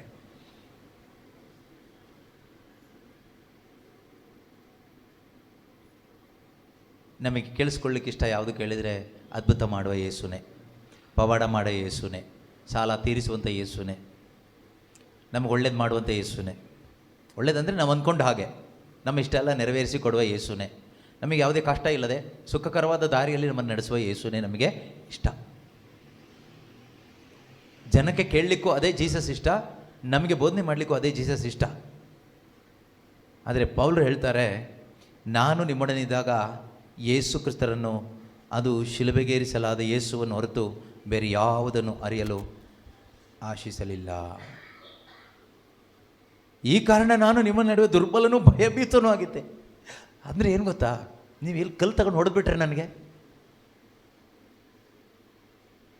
ನಾನು ಬೇರೆ ಏನು ತಿಳ್ಕೊಳ್ಬೇಕು ಅಂತ ಆಸೆನೇ ಪಟ್ಟಿಲ್ಲ. ನಾವು ಈ ಪ್ರೇಯರ್ ಲೈಫಿಗೆಲ್ಲ ಬಂದಮೇಲೆ ಏನೆಲ್ಲ ತಿಳ್ಕೊಳ್ಳಿಕ್ಕೆ ಆಸೆ ಪಡ್ತೀವಿ. ಇವತ್ತು ಈ ಕರಿಸ್ಮ್ಯಾಟಿಕ್ ಗ್ರೂಪಲ್ಲೆಲ್ಲ ಬಂದಮೇಲೆ ನಾವು ಯೇಸುನಲ್ಲ, ಒಬ್ಬೊಬ್ಬರ ಬಗ್ಗೆನೂ ಡೀಟೇಲಾಗಿ ತಿಳ್ಕೊಳ್ಳಿಕ್ಕೆ ಆಸೆ ಪಡ್ತೀವಿ. ನಾವು ಟೀಮಲ್ಲಿ 50 ಜನ ಇದ್ದರೆ 50 ಜನರ ಬಗ್ಗೆನೂ ಡೀಟೇಲಾಗಿ ತಿಳ್ಕೊಳ್ಳಿಕ್ಕೆ ಆಸೆ ಪಡುವವರೇ ನಾವು. ಕರೆಕ್ಟಾ? ನಮ್ಮಲ್ಲಿ ಅನೇಕರಿಗೆ ಯೇಸು ಬಗ್ಗೆ ಗೊತ್ತಿಲ್ಲದಿದ್ರು ಟೀಮಲ್ಲಿ ಇರೋರ ಬಗ್ಗೆ ಡೀಟೇಲಾಗಿ ಗೊತ್ತು. ಪ್ರಾರಂಭದಲ್ಲಿ ನಾವು ಟೀಮ್ ಒಳಗಡೆ ಬಂದಾಗ, ಒಂದು ಪ್ರೇಯರ್ ಗ್ರೂಪ್ ಒಳಗಡೆ ಬಂದಾಗ, ಒಂದು ಸಭೆ ಒಳಗಡೆ ಬಂದಾಗ ನಮಗೆ ಒಂದೇ ಒಂದು ಆಸೆ, ಯೇಸುನ ತಿಳ್ಕೊಬೇಕು, ಯೇಸುನ ತಿಳ್ಕೊಬೇಕು, ಯೇಸುನ ಮಾತ್ರ ತಿಳ್ಕೊಬೇಕು ಅಂತ. ಈಗ ಆ ಆಸೆ ಸತ್ಯ ಹೋಗ್ಬಿಟ್ಟಿದೆ. ಈಗ ನಮಗೆಲ್ಲ ತಿಳ್ಕೊಬೇಕು, ಕ್ಯೂರಿಯಾಸಿಟಿ ನಮಗೆ. ಅವ್ರು ಯಾಕೆ ಬಂದರು, ಅವ್ರು ಇವ್ರ ಹತ್ರ ಯಾಕೆ ಮಾತಾಡಿದರು, ಏನು ಮಾತಾಡಿರ್ಬೋದು, ಇಷ್ಟೊತ್ತು ಮಾತಾಡಿರ್ಬೇಕಾದ್ರೆ ಏನಿರ್ಬೋದು, ಇದೆಲ್ಲ ಇರ್ಬೋದು. ಆಮೇಲೆ ಮತ್ತೆ ನಾವು ಧ್ಯಾನದಲ್ಲಿ ಭಾಗವಹಿಸ್ತೀವಿ, ಪ್ರಾರ್ಥನೆಯಲ್ಲಿ ಭಾಗವಹಿಸ್ತೀವಿ, ಇದು ಏನು ಪ್ರಯೋಜನ ಆಗುತ್ತೆ ಅಲ್ವಾ? ಸೊ ಇದಾಗಬೇಕಾದ್ರೆ ಇದು ಪ್ರಾರಂಭ ಆಗೋದು ಮರಣದಿಂದ. ಮೊದಲು ಅಲ್ಲಿ ಸಾಯಬೇಕು. ಈಗ ಸಾಯೋದು ಹೇಗೆ ಕೇಳಿದರೆ ಅದನ್ನೇ ನಾವು ಓದಿದ ವಾಕ್ಯ ರೋಮ 6:11 ಓದಿದ್ವಿ. ಅಲ್ಲಿಗೆ ವಾಪಸ್ ಬಂದು ತಕ್ಷಣ ನಿಲ್ಲಿಸ್ಬಿಡ್ತೀನಿ, ಬೇಗ ಟೈಮ್ ಆಯ್ತಲ್ವ ಅದಕ್ಕೆ. ಅಂತೆಯೇ ನೀವು ಸಹ ಪಾಪದ ಪಾಲಿಗೆ ಸತ್ತವರೆಂದು. ಅಂತೆಯೇ ಯೇಸು ಶಿಲುಬೆ ಮೇಲೆ ಪಾಪ ಪರಿಹಾರಕ್ಕಾಗಿ ಸತ್ತರು. ಯೇಸು ಪಾಪದ ಪಾಲಿಗೆ ಸತ್ತಿದ್ದ, ಲೋಕದ ಪಾಲಿಗೆ ಪಾಪದ ಪಾಲಿಗೆ ಸತ್ತಿದ್ದಲ್ವಾ? ಅಂತೆಯೇ ನಾವು ಸಹ ಲೋಕದ ಪಾಲಿಗೆ ಪಾಪದ ಪಾಲಿಗೆ ಸತ್ತವರೆಂದು ದೇವರಿಗಾಗಿ ಮಾತ್ರ ಯೇಸು ಕ್ರಿಸ್ತರಲ್ಲಿ ಜೀವಿಸುವವರೆಂದು ಪರಿಗಣಿಸಿರಿ. ಈಗ ಸತ್ತವನಿಗೆ ಮಾತ್ರನೇ ಜೀವಿಸಕ್ಕಾಗತ್ತೆ. Only if you are died with Christ, then only you can live for Christ. ದೇವರಿಗಾಗಿ ಬದುಕಲಿಕ್ಕೆ ಆಗಬೇಕಾದ್ರೆ, ಅಥವಾ ಯೇಸು ಕ್ರಿಸ್ತನ ಜೊತೆಯಲ್ಲಿ ನಮಗೆ ಈ ಲೋಕದಲ್ಲಿ ಬದುಕಲಿಕ್ಕೆ ಆಗಬೇಕಾದ್ರೆ ಮೊದಲು ಆತನೊಂದಿಗೆ ಸಾಯಬೇಕು. ಸಾಯ್ದವನಿಗೆ ಬದುಕೋಕ್ಕಾಗಲ್ಲ.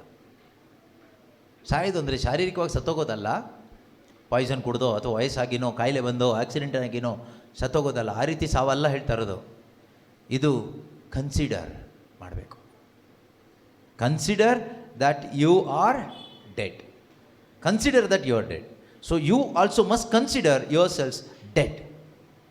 Dead to the world, dead to sin, dead to me myself, dead to self. Consider. ಈ ಕನ್ಸಿಡರ್ ಮಾಡಲಿಕ್ಕೆ ನಮಗೆ ಶಕ್ತಿ ಹೇಗೆ ಸಿಗುತ್ತೆ ಕೇಳಿದರೆ, ನಮಗೆ ಈ ಶಿಲುಬೆ ಅರ್ಥ ಆದಷ್ಟು ನಮಗೆ ಆ ಸ್ಟ್ರೆಂತ್ ಸಿಗುತ್ತೆ. ನಮ್ಗೆ ಅರ್ಥ ಆಗಬೇಕಾಗಿರೋದು ಏನು ಕೇಳಿದರೆ, ಕ್ರಿಸ್ತ ಯೇಸುವಿನ ಮರಣ. ಆ ಮರಣದಲ್ಲಿ ಏನಿದೆ ಕೇಳಿದರೆ, ಆ ಮರಣದಲ್ಲಿ ನಾನು ಇದ್ದೀನಿ.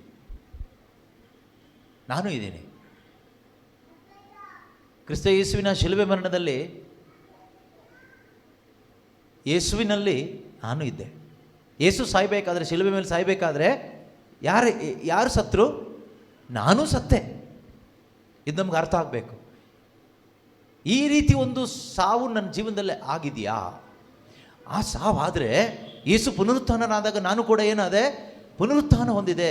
ಹಾಗಾದರೆ ಶಿಲುಬೆ ಮರಣ ಇಲ್ಲದೆ ಇದ್ದರೆ ಪುನರುತ್ಥಾನ ಇಲ್ಲ. ಶಿಲುಬೆ ಮರಣ ಇಲ್ಲದೆ ಇದ್ದರೆ ಏನಿಲ್ಲ?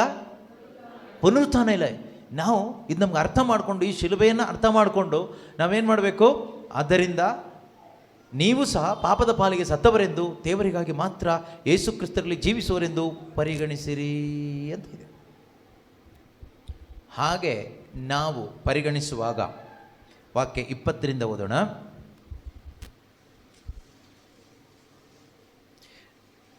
ಓಕೆ, 17 ಓದ್ತೀನಿ. ದೇವರಿಗೆ ಸ್ತುತಿ ಸ್ತೋತ್ರ ಸಲ್ಲಲಿ, ಏಕೆಂದರೆ ಹಿಂದೊಮ್ಮೆ ನೀವು ಪಾಪಕ್ಕೆ ಗುಲಾಮರಾಗಿದ್ದರೂ ನಿಮಗೆ ಕಲಿಸಿದ ಬೋಧನೆಯನ್ನು ನೀವು ಮನಪೂರ್ವಕವಾಗಿ ಅಂಗೀಕರಿಸಿ ವಿಧೇಯರಾದಿರಿ. ಪಾಪ ಬಂಧನದಿಂದ ಬಿಡುಗಡೆ ಹೊಂದಿ ದೇವರ ಸಂಬಂಧಕ್ಕೆ ಒಳಗಾದಿರಿ. ಹೇಗಾಯ್ತಿದು? ಬೋಧನೆ ಮುಖಾಂತರ. ಇದು ಯಾರೋ ಏನೋ ಬಂದೇನು ಕೈ ಹಾಕಿ ಏನು ಮಾಡಿದ್ದಲ್ಲ.